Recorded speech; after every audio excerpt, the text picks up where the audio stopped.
வணக்கம். என்ன சொல்ல போறீங்க மக்களுக்கு? கொடிக்கூத்த குமரனை பத்தி ஸ்பீச் பேசுங்க. அனைவருக்கும் வணக்கம். என் பெயர் தாரிகா யாழினி.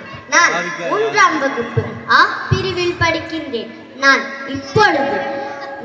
இப்பொழுது கொடிக்காத்த குமரன் வேடம் அழிந்து வந்திருக்கேன்.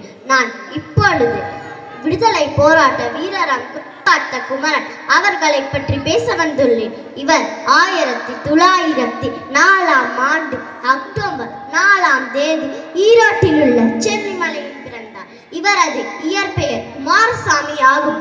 ஒருமுறை விடுதலைக்காக நடந்த போராட்டத்தில் திருப்பூர் குமரன் கையில் தேசிய கொடியில் ஏந்தி சென்றார். அப்போது ஆங்கிலேய அரசின் காவல்துறையை தடியடிக்கு உள்ளானார். இதனால் அடிபட்டு வந்தே மாதிரம் வந்தே மாதிரம் என்று வீர முழக்கம் கேட்டு கீழே விழுந்தார். உயிருக்கு போராடிய நிலையிலும் தான் பிடித்திருந்த தேசிய கொடியை அவர் விடவில்லை.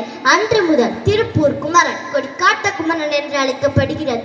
காந்தி வழி நடந்த தேசிய கொடியை காக்க உயிர் துறந்த தியாக செம்மலாம் கொடிக்காத்த குமரனின் புகழ் என்றென்று மூங்குக.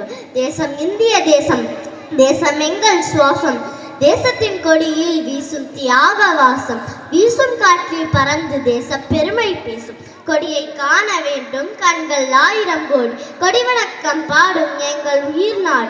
திருப்பூரில் பிறந்தான் குமரன் எனும் பெயரோன், தன்னலம் விடுத்தான் விடுதலைக்கு உழைத்தான், போராட்ட களத்தில் புலி எனவே புகுந்தான். கொடியேந்தி முன்னே துணியுடன் நின்றான், ரத்தம் சிந்தி அடிகள் உடலில் கடும் வலிகள், கொலைத்தனத்திற்கு இடமில்லை கொடி விட்டிட மனமில்லை, உயிர் பிரிந்தது கையில் நிலைத்தது தேசிய கொடி. கொடியை விடாத குமரன் தாங்கி நின்றான். அன்று குமரன் தாங்கி கொண்டு நிற்கிறது. கொடிக்காத்த குமரனுக்காக சென்னிமலை தன்னிலே பிறந்தார், திருப்புரம் நகரிலே வளர்ந்தார், செய்தோலிலே தெய்வமாய் நினைத்தார், நெய்தோலிலே தன் வாழ்வை கழித்தார். நாச்சி முத்து கருப்பாய் ஈன்ற மகன், நாட்டிற்கே உயிரென்று உழைத்த மகன், நெசவை தொழிலாக கொண்ட மகன், வறுமை சூழ வாழ்ந்திருந்த ஏழை மகன், மனம் முடித்தும் நாட்டின் மீதே மனம் வைத்தான், கனப்போது நாட்டிற்கே அவன் உடைத்தான். சிறந்தான் அவன் குமரன் எனும் திருமகன். வந்தே மாதிரம் வந்தே. கொடிக்காத்த குமரனை பற்றி கூறிய குழந்தைக்கு நன்றிகள்.